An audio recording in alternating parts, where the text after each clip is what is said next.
নমস্কার, আমি জ্যোতিষী বাপ্পা শাস্ত্রী বলছি।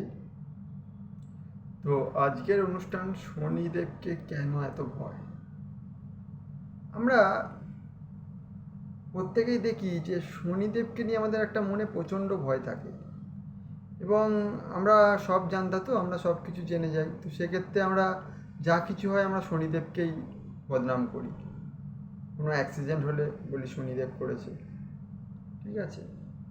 কোনো হাতে অর্থ নেই, শনিদেব করছে। কার বিবাহ হচ্ছে না, শনিদেবের জন্য হচ্ছে। চাকরি চলে গেছে, শনিদেবের জন্য হচ্ছে। সমস্ত কিছুতে আমরা শনিদেবকে একটা দোষারোপ করেই থাকি। আগে জ্যোতিষশাস্ত্রে জানতে হবে শনিদেবের ভূমিকা কী। শনিদেব কি শুধুই আমাদের এগুলো আদৌ করে নাকি করে না, এগুলোকে আগে জানতে হবে। না জেনে শুনে আমাদের অযথা শনিদেবকে দোষারোপ করা উচিত নয়। আমরা সবসময় দেখবেন একটাই কিছু, আমরা বাস্তবে একটা প্রচলন আছে যে হ্যাঁ এই অমুক শনির দশা চলছে, তোর এই হয়েছে সেই হয়েছে, তোর জীবনে শেষ হয়ে যাবে, শনির দশা চলছে। খালি শনিকেই ধরে টানি আর বাকি 8টা গ্রহকে আমরা আউট করে দিই। আদৌ কি এটা সত্যি, সেটা জানতে হবে। প্রথমে জানুন শনি আমাদের কি দেয় বা শনি গ্রহ কী কাজ করে। শনি গ্রহ হচ্ছে কর্মের কারক গ্রহ, হচ্ছে শনিদেব।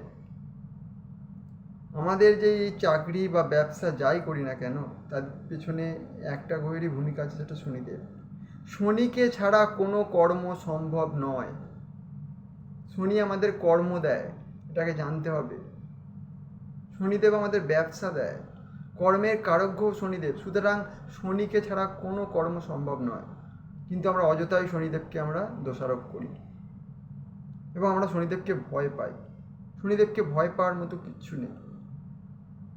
আর একটা জিনিস, শনিদেব হচ্ছে সৎ সৎ মানুষের পক্ষে।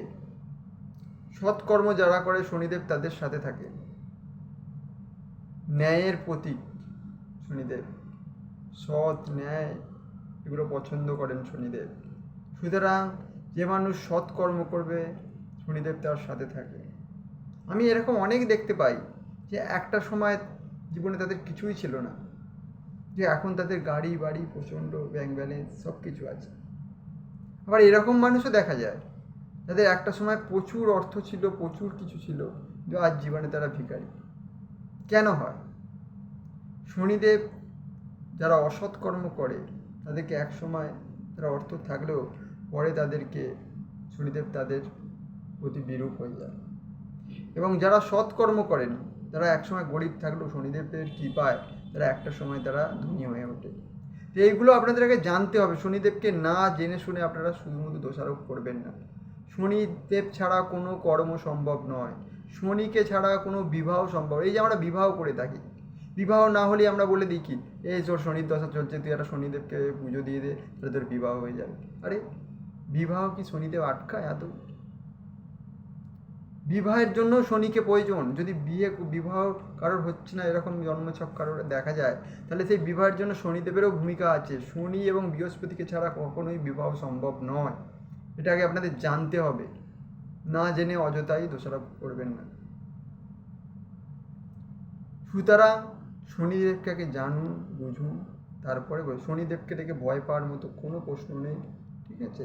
আপনারা সৎকর্ম করুন, ন্যায়ের পথে থাকুন, ঠিক আছে।